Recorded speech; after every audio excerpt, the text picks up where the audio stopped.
We in the World Health Organization do not advocate lockdowns as a primary means of control of this virus. The only time we believe a lockdown is justified is to buy you time to reorganize, regroup, rebalance your resources, protect your health workers who are exhausted. But by and large, we'd rather not do it. This is a terrible, ghastly global catastrophe, actually. And so we really do appeal to all world leaders.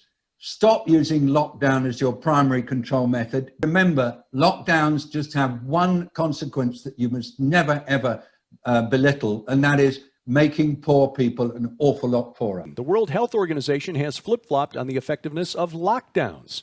The group's special envoy on COVID-19 is urging world leaders not to use lockdowns as their chief weapon to fight the spread of the virus.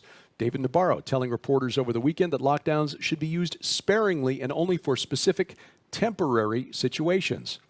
So, the former head of the Food and Drug Administration here in the U.S., Dr. Scott Gottlieb, appeared on CNBC's Squawk Box program early Monday and said that there's little reason for lockdowns either in the U.S. or in the developing world.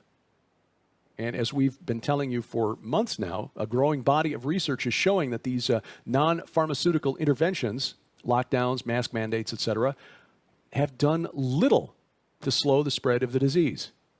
It goes where it's going to go, and locking down the economy really hasn't done much to help it. The World Health Organization now recognizing that locking people down and crashing the economy is really, really bad for people who are already in financial trouble. Which begs the question then, why are hundreds of thousands of businesses and schools still closed? Why are big tech companies like Google still censoring the Great Barrington Declaration? If you've not heard of it, the Great Barrington Declaration, which is named for the town of Great Barrington, Massachusetts, by the way. It's not a comment on how great the declaration is. The declaration was released October 4th, led by a group of scientists from Oxford, Harvard, Stanford, and other distinguished academic institutions, basically saying, look, we need an alternative approach to dealing with the virus here.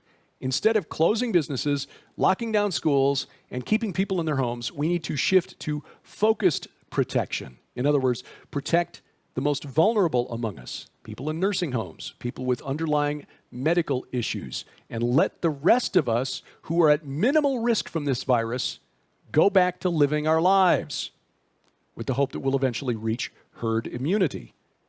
But references to the Great Barrington Declaration are being suppressed by tech companies and social media.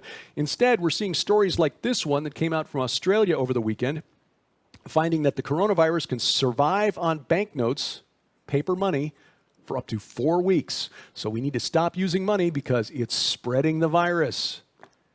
Well, this is really useful to the World Economic Forum and central bankers who are pushing the idea that we need to eliminate physical cash. It's the war on cash that I've been telling you about for a couple of years now. They want to roll out what they're calling CBDCs, central bank digital currencies.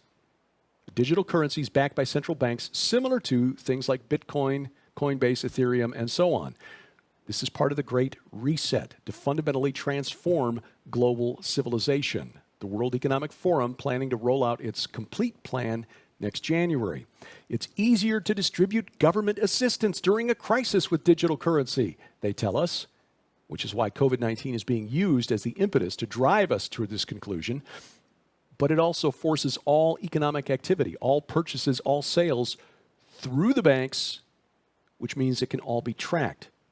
There'll be no financial privacy anymore with the elimination of physical money. And that's really the point.